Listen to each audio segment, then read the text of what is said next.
Transition from enforcement to finality. We have now walked through the entire residential resale real estate purchase contract, from buyer attachment to financing, title, disclosure, due diligence, and remedies. Chapter 12 brings everything together. Section 8, Additional Terms and Conditions, is not filler language. It is the legal glue that holds the entire agreement together. It addresses risk allocation, time calculation, jurisdiction, broker compensation, notice delivery, acceptance mechanics, and signature authority. This is where enforceability is solidified. Risk of loss. Who bears the damage before closing? If the property suffers loss or damage between contract acceptance and COE or possession, whichever occurs first, the risk of loss remains with the seller. However, if repair costs exceed 10% of the purchase price, either party may elect to cancel. Phoenix example. Home under contract in Gilbert sustains significant fire damage during escrow. Repair estimate exceeds 10% of purchase price. Either party may cancel. This clause prevents buyers from being forced to close on materially damaged property, while also protecting sellers from indefinite uncertainty. Permission to advise public. Transaction. Transparency. Buyer and seller grant broker. Permission to advise the public of the contract. This allows listing status updates in MLS and public marketing compliance. It protects brokers from claims that announcing under contract violates confidentiality. Arizona law. Jurisdiction is fixed. The contract is governed exclusively by Arizona law. Jurisdiction is conferred on the state of Arizona. This prevents forum shopping and ensures disputes are interpreted under Arizona statutes and case precedent. For Phoenix Metro transactions, this creates predictability in enforcement. Time is of the essence. Deadlines are enforceable. This clause reinforces that deadlines are material. Inspection deadlines, financing deadlines, cure periods, and COE are not flexible unless extended in writing.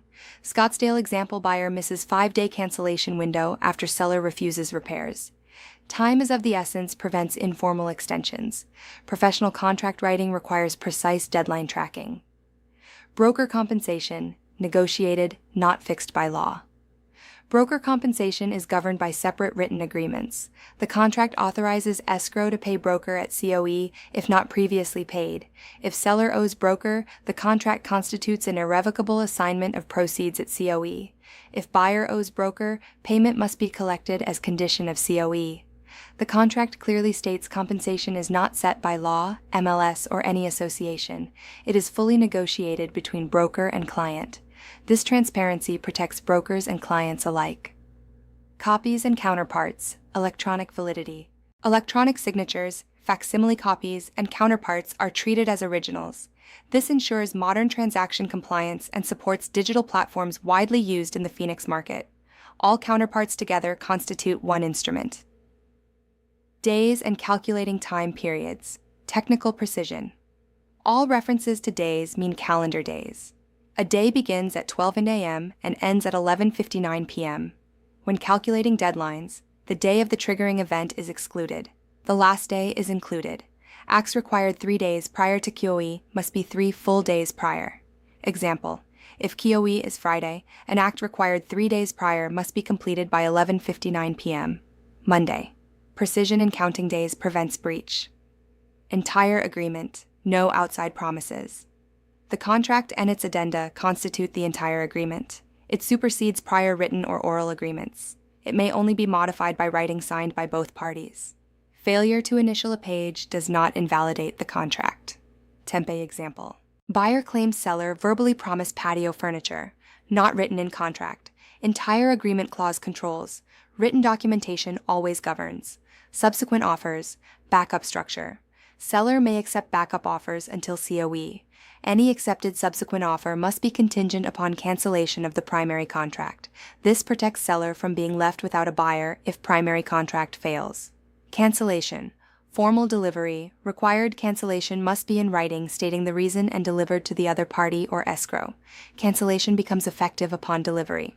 This ties back to earlier inspection and financing sections. Documentation controls outcome. Notice. Methods of delivery. Notice is deemed delivered when delivered in person, sent by facsimile, sent by email, sent by recognized overnight courier, addressed to the proper contact listed in the contract. This section reinforces clarity in communication channels. Release of broker. Limitation of liability.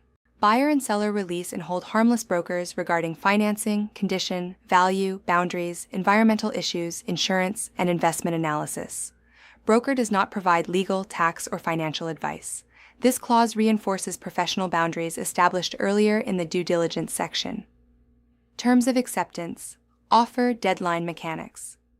The offer becomes binding when signed by seller and delivered to and received by the broker named in the contract by the specified date and time. Buyer may withdraw the offer any time prior to receipt of signed acceptance. If acceptance is not received by the deadline, the offer is deemed withdrawn and earnest money returned. Phoenix example. Buyer submits offer expiring at 5 p.m. Seller signs at 6:15 p.m. and sends. Offer expired. No binding contract unless re-accepted. Acceptance mechanics are precise. Agency confirmation. Who represents whom? The contract confirms whether broker represents buyer, seller, or both. Agency relationships must be clear and documented to avoid fiduciary confusion. In dual agency situations, written acknowledgement is critical. Signatures. Final execution. Buyer signatures confirm agreement to purchase under stated terms and acknowledge receipt of all pages and attachments.